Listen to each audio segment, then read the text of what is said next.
Human trafficking is a devastating crime that threatens society's most vulnerable members, women and children, exploiting them mainly for sexual slavery and forced labor while abusing their dignity as human beings. Zimbabwe's very progressive history on the fight against trafficking in persons. On the 13th of December 2013, Zimbabwe acceded to the protocol to prevent, suppress, and punish trafficking in persons, especially in women and children, supplementing the United Nations Convention against transnational organized crime. Nhau yekuti vana vanotsvaga mabasa pamafoni inhau inorwadza zvokuti nekuti mwana anongomhanyira kuenda asingazi kuti kwaari kuenda kwakamira sei uye ari kusvikira kuna ani. Iko kwanogona kusvika obatwa zvisiri izvo. Iwe mubereki unogona wakamirira uchiti mwana ari kubasa. Apa mwana ari kuitwa zvimwe zvinhu zvisina kunaka ba. Inhau inorwadza fani. Inini ndiri muno munzvimbo yemacheke. Ndiri semubereki kumhuri iri kuyaruka nevayaruka vakapedza zvikoro. Vanenge vaine vavariro yekuti vodai vashanda. Asi ndinokurudzira ndichiti musamhanyire kuti tondoshanda mari yamunenge mangonzwa zveizwi musina chokwadi chekuziva kuti mari yacho muri kundoiwana here. Endai kwamuri kuziva kuti kwakajeka pamafambiro nekundoshanda nekuti kumwe kwacho munorasa upenyu hwenyu chandosvika muchibatwa unhapwa. Saka tinokurudzira kuti hurumende ngaiongorore vana vachiyambuka mumabhodha kuti vari kufamba zvakaswatuka here kwavari kuenda. Tisarasikirwe newana nekuti tinozochema mangwana. Human trafficking destroys families, shatters lives, and undermines society's most fundamental beliefs about the dignity of all people. And it is important that we join hands in fighting against the trafficking in persons by verifying the integrity and authenticity of vacancies and terms offered by foreign employment with the Ministry of Foreign Affairs and International Trade. This will certainly reduce cases of trafficking in persons. As we have heard from testimonials played here, most of the victims are trafficked following false job promises and offers. Kunyanya vanasikana anonzi kune basa remumba osvika ikoko ozi obvaitwa zvisizvo apa anonge ataurirwa mari iri pamusoro kuti mwana avhundukire abva ada basa racho. Saka anobva aenda ikoko osvika obatwa kana kuitwa mukadzi. Iwe mubereki unogona kwakamira kuti mwana ari kubasa. Foni inogona kutorwa uchakuzoti unobata sei mwana wacho kuti achaziva kuti ndoenda ndofamba sei ndodzoka sei haachazivi. Zvinhu zvinorwadza.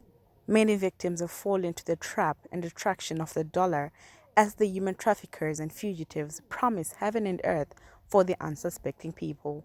Ini ndikuti izvona maagents aya anotopiwa mari ari muno muZimbabwe iwe maagents iwayo ngaasungwe.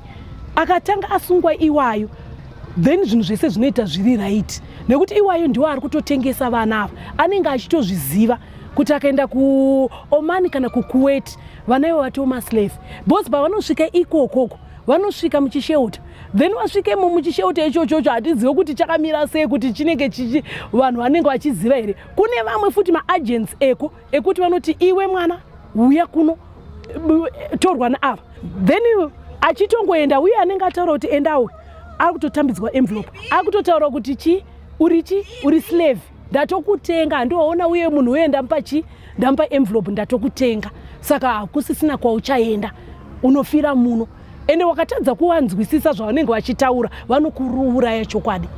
Indeed, the tales of women who have fallen victims to these fraudulent job offers invokes horror and fright.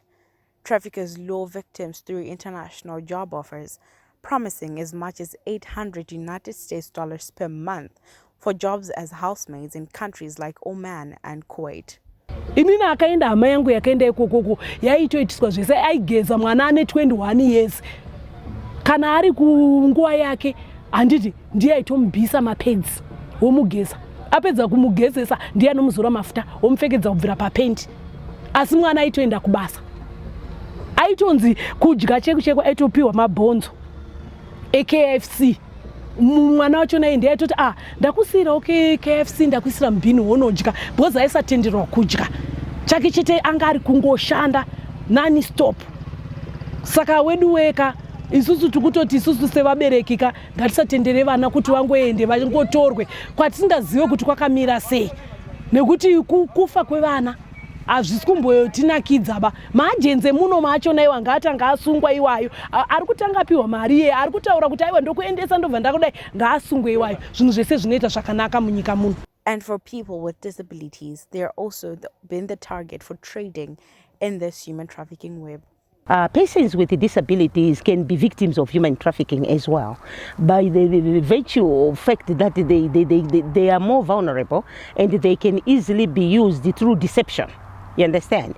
So I'm saying when we were sharing, we gave practical examples to say persons with a disability, especially those that are blind, are now being recruited in human trafficking for begging purposes. So it's information that is key and crucial for us to go and cascade even wherever we are coming from. To say when you look at the human trafficking, it doesn't only target able-bodied persons, including persons with disabilities. For instance, we were talking about issues to do with the albinism. I think we even quoted where people with the albinism are being targeted just because people want to gather wealth using some of their body parts. So it's something that we should alert our communities. I happen to chair the protection pillar on human trafficking here in the country. I have actually received one woman who came from Oman who was actually trafficked there. But she had a mental problem. But you can see, without knowing, you might think that those with disabilities, they can be spared. No, they can be victims of human trafficking. As the scourge continues unabated, Zimbabwe has made strides to combat this and has declared it a national priority to end human trafficking. The aforementioned Act provides for the prohibition, prevention, and prosecution of the crime of trafficking in persons and protection of victims of trafficking. Tine magroups ari kujoinwa nevanawo paFacebook nepaWhatsApp. Vana havazozive kuti ichokwadi here chandiri kuudzwa, nekuti vana ava vari kutorwa mwoyo nemari dzavari kuofwa zvakafanana nemari dzendege chaidzo. Vari kubva vaofwa zvese, wobva wodzwa kuti free accommodation, nebasa wotodzwa kuti ririko, wotodzwa nesalary kuti salary yako inenge iri mari yakati. Saka vana vedu vari kubva vazvimhanyirira. Isusu vabereki hatina nguva yekunyatsoti tinzwisise uye tizive kuti vana vari kumboenda kupi. Tinozotanga kuda kutaura vana vedu tatoona kuti vatorasika, vatobiwa. Indeed, as the world refocuses on ending human trafficking, we should be reminded of the call that all that glitters is not gold. So don't fall victim. Remain alert and never be a victim of the fraudulent job offers. As the saying goes, none but ourselves has the power to transform our lives and our communities for the better. We should look inward for our sustenance rather than be envious of distant and gold-plated riches. Indeed, all that glitters is not gold.